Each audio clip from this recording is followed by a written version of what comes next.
Today in physics, we would like to talk about a new concept that causes a rotation. And as we begin into rotational motion, we're going to kind of refer back to our understanding about forces and how they affect acceleration of an object. And so we'll refer to those, when we've studied those, we've talked about those things kind of linearly. And today we're going to begin to talk about rotational motion. And so we're going to look at changes in an object as it's rotating or not rotating. We want to get something to rotate, or we want to change something's rotation. So this important concept to us is called torque. Starts with a T and rhymes with the person that you're sitting next to. Torque. A torque is sort of the rotational analog of force. And a force can cause motion to accelerate, change in some way. Well, a torque will cause something to rotate or change its rotation. So if you consider a beam, here we have a picture of a beam, and there's a little circle right here on the left-hand side, or I guess that'd be on your right, that represents the hinge of this. So that's a fixed point. It says, consider a force F on a beam that is applied a distance r from the hinge. And we define r as a vector having its tail on the hinge and its head where we're going to place the force. So essentially we have this beam, we're going to pull down on the right hand side. And as a result of this, we get a rotation in the beam. So it's gonna rotate, and we can give a direction to those things as well. In this case, this combination of the radius and the force causes this rotation to be what we would consider clockwise.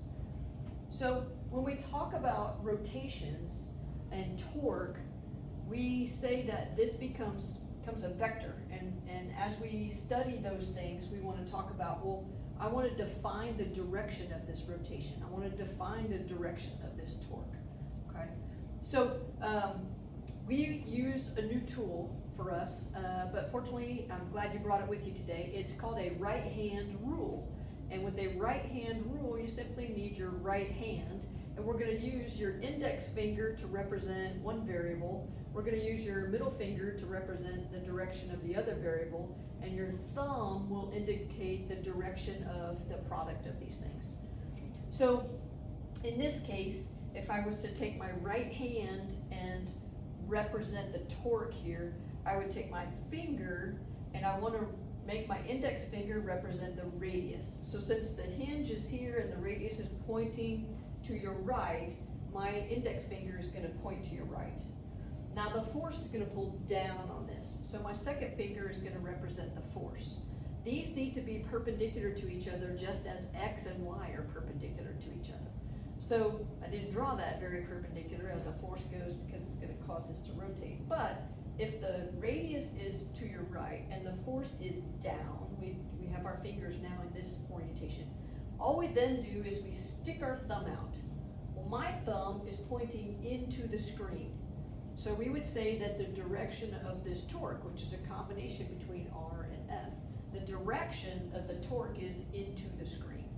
Now that doesn't seem too big of a deal right now, but as we get more familiar with this, the direction will become very important.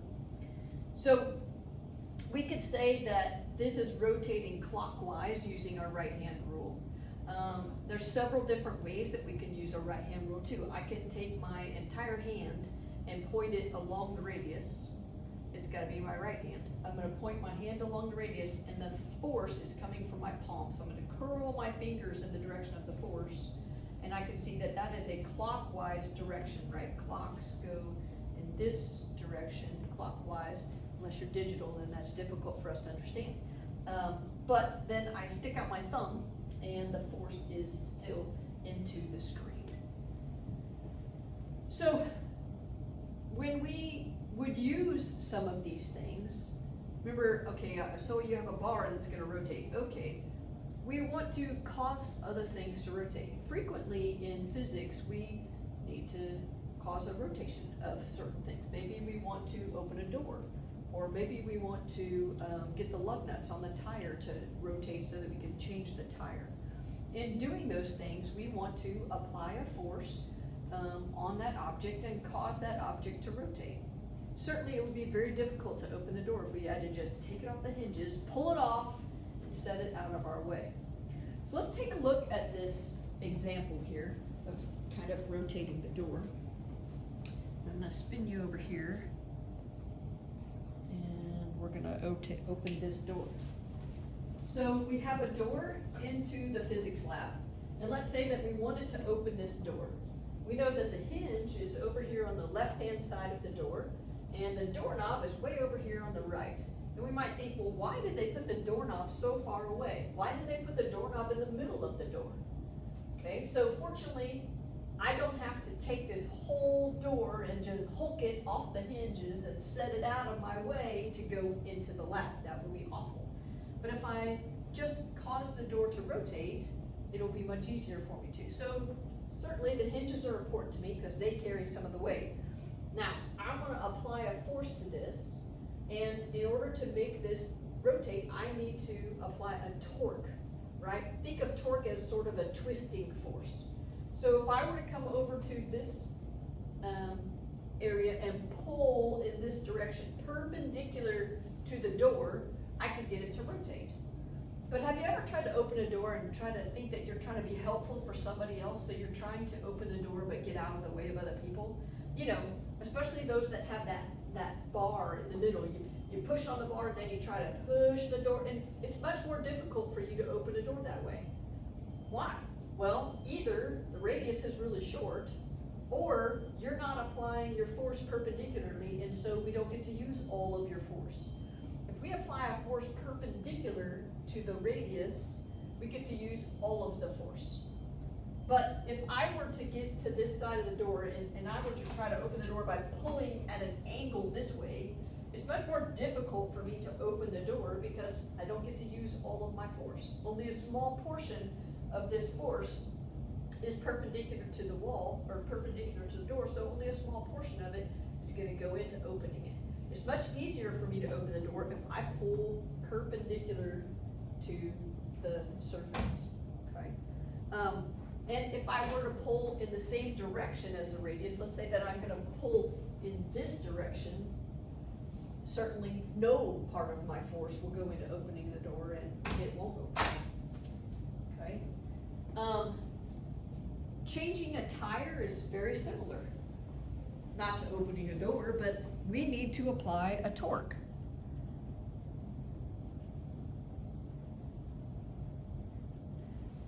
If you're trying to change the lug nuts on your tire, you have to apply a force and twist them and make them rotate. Fortunately, it's not easy to do that. That would be bad if it was easy. Like then you're driving down the road and maybe the vibrations of your road would rotate those lug nuts and they would just fall off. And so then your tire would fall off, and that would certainly be problematic. So to get the tire to come off, you have to apply a lot of torque to the lug nuts. Well, I need radius and I need force. And I can't just go out to my car and grab the lug nuts and turn them because I don't have enough force.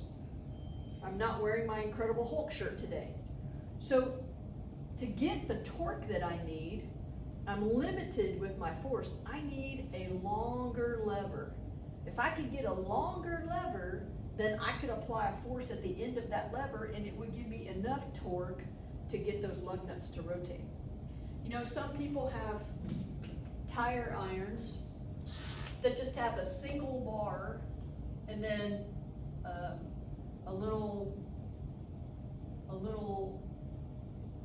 pretend like that's the shape of a lug nut at the end of it, and you put it over this, and then you can apply your force here, and this would be your radius, R, and then this will rotate. Some people have a tire iron that's shaped like this, that has 4 different sized lug nut wrenches on it. This is a nice tire iron to use because once you put the lug nut, the correct wrench socket over the nut, you can pull up on one end and you can push down on the other end, and you can get a nice, good amount of torque out of that as well. And so that's super convenient for us too. Well, it's kind of hard to draw 2 dimensions what's happening in 3 dimensions, because clearly my car might be over there. Or maybe I pulled it position on the other end. But a torque is a twisting force, and it causes an object to rotate. Many things want to rotate. The door wants to rotate, the lug nuts want to rotate. Honestly, if we're tripping and falling, we might want to rotate because there's a torque on us, right? There's a force and I have a radius. So to calculate torque, we need the radius and the force. The symbol for torque is the Greek letter tau. Greek letter tau, T-A-U. And tau is R cross F. Saying cross means we're multiplying radius and force. But because this is a cross product, this force is a vector and the radius is a vector, so torque will be a vector. That's a cross product. Any cross product, I can use my right hand to represent which direction did it go. So once again, the torque would be represented by my thumb. That's the product. R is going to be the radius, or we say the moment arm, or the lever arm. It's from the radius to where I'm applying the force, basically. And then F is the force, and we say torque is R cross F. And there's a little symbol on your equation sheet that says that these guys have to be perpendicular. Force has to be perpendicular to radius. Okay? So force is still measured in newtons. Radius is measured in meters. So the units for torque are newton meters. Also kind of like work. Remember that in equilibrium, an object will not accelerate. An object will keep doing whatever it was doing. Well, this means there must be no net force, and it means there must be no net torque. So our acceleration could be linear. Our rotational motion needs to be what we call angular. Angular or rotational are 2 terms that we use interchangeably, because something is sweeping through the angles, it is rotating. Think about like the second hand on the clock that you could see moving, right? It's sweeping through those angles. So we have 2 different states of equilibrium. You have static equilibrium, which happens when nothing in the system is moving or rotating. So basically this thing is completely at rest. And then we have dynamic equilibrium, and that happens when the system is translating at constant velocity and or rotating at constant rotational velocity. So what would that look like? Well, you could be dynamic equilibrium if you were riding a bicycle, and the bicycle could be, to translate at constant velocity means you're going down the road in a straight line at constant velocity. To rotate at constant velocity, at constant rotational velocity, means the spin rate of my wheels is not changing. Sometimes we talk about things that are rotating, and we talk about that spin rate in rotations per minute, RPMs. Or we'll talk about radians per second. That would be the standard unit for us here. But these conditions for equilibrium, there's the net torque is 0 and the net force is 0.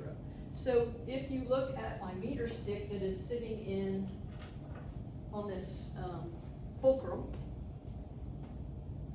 from our torque lab, if I placed a mass on one end of the meter stick, gravity would pull on that mass and there would create a force over here.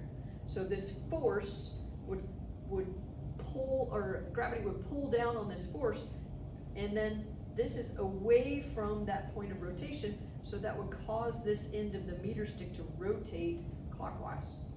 At the same time, this end is rotating up clockwise all together, right? Okay, if I put another weight over here, and it doesn't have to be in the same place, it could be a different weight, but the force on that and the radius over here could create a torque going the opposite direction. So I'm going to represent that with my hand here. Even if I just push down, or this pin, if I push down and apply a force here, and I have a radius and a force, I have a torque that's going in the opposite direction, a counterclockwise torque. And so since gravity is creating a torque clockwise, I am creating a counterclockwise torque. This would be in equilibrium when these 2 torques would add to 0. Okay? And that's also what you see if we have gotten this center of mass to be balanced perfectly over the fulcrum, over the pivot point, and then we say this meter stick is in rotational equilibrium. Its net torque is 0 and its net force is 0. This is a simulation that you can work through and play with through PhET. It's called Balancing Act. And simply you take any bricks that you want, they have different masses, and you put them wherever you would like at different positions, and then you can push play and you can see if this can stay in equilibrium or if it rotates one direction or another. Then you slide them and try to get it back to equilibrium. The greatest things, it's very similar to the lab that we're going to be doing. The fun things to do are to get different masses and see if you can balance this. Okay. All right, so that's about it for today.